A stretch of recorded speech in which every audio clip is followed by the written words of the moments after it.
Hi, English students. This is Miss Newman, and it's time for us to talk about the literary analysis essay. And for this essay, you'll be analyzing a literary work by picking an aspect, that could be a theme, tone, character, symbolism, etc., and illustrating an argument for the reader using textual evidence. So that would be dialogue or a description that the author provides. The writer should assume that the reader has read the work. So you don't want to have too much plot summary. Assume that the reader already knows what happens in the story, but you're just analyzing what your interpretation of the story is. If a part of the plot is summarized, it's to make a point for the overall argument of your essay. The rough drafts are going to be due Wednesday, April 13th by midnight in discussions, and that'll be for a daily grade and attendance grade. And then the final draft is going to be due Wednesday, April 20th by midnight in content, and that will also count as a daily grade attendance assignment. The points are 100 points possible, and it's 20% of your final grade. The essay length should be between 500 to 750 words in length, but at minimum 500 words. If it goes over 750, I won't count off, but you'll be doing a lot more work than some of your classmates, so I wouldn't advise it. For formatting, it should be no surprise. It's 12-point Times New Roman font, double space with MLA heading and style. And since I've provided the Cask of Amontillado, the short story, to you, you don't have to do a citation because that's the only source you will use for this essay.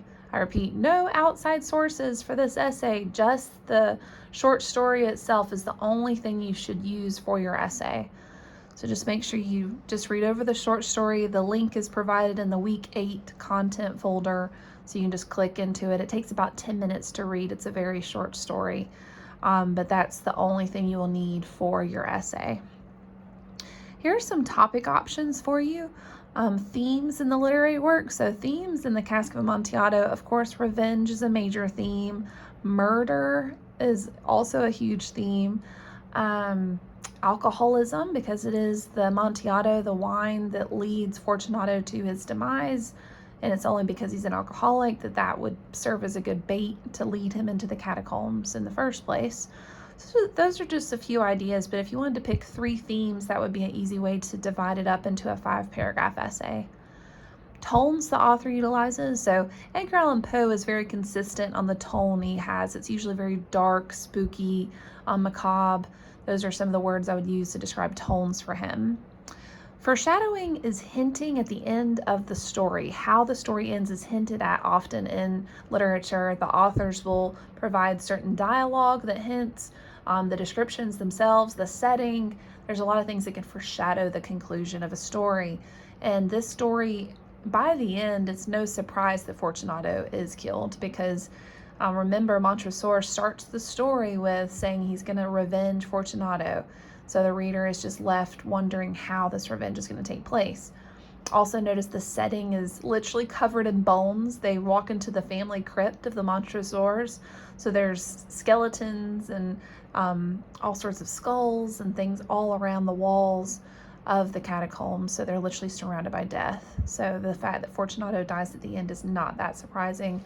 There's a few other hints that he's going to die, the toast to his long life, and there's so many hints, honestly, but really if you just chose 3 instances of foreshadowing in the story, that would be an easy way to organize it.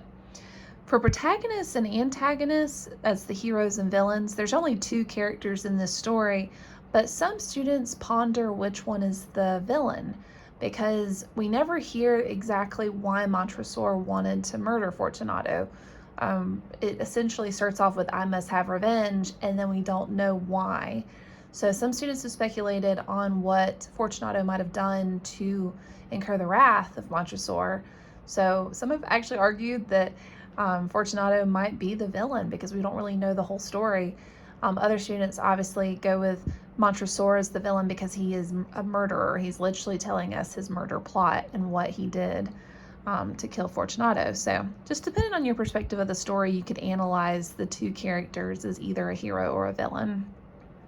Symbolism is when an item represents an idea. So for instance, skulls always represent death. They're very symbolic of death. Flowers symbolize love, and so on and so forth. But for this story, of course, there's skulls. There is the Amontillado itself, the wine. A lot of students have argued that it symbolizes alcohol, also pride, because notice Fortunato will not hear that Lucchese would be a good wine connoisseur for the Amontillado.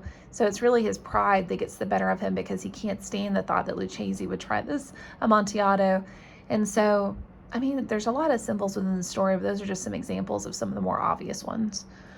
But you could choose 3 symbols and use those to structure your 5-paragraph essay.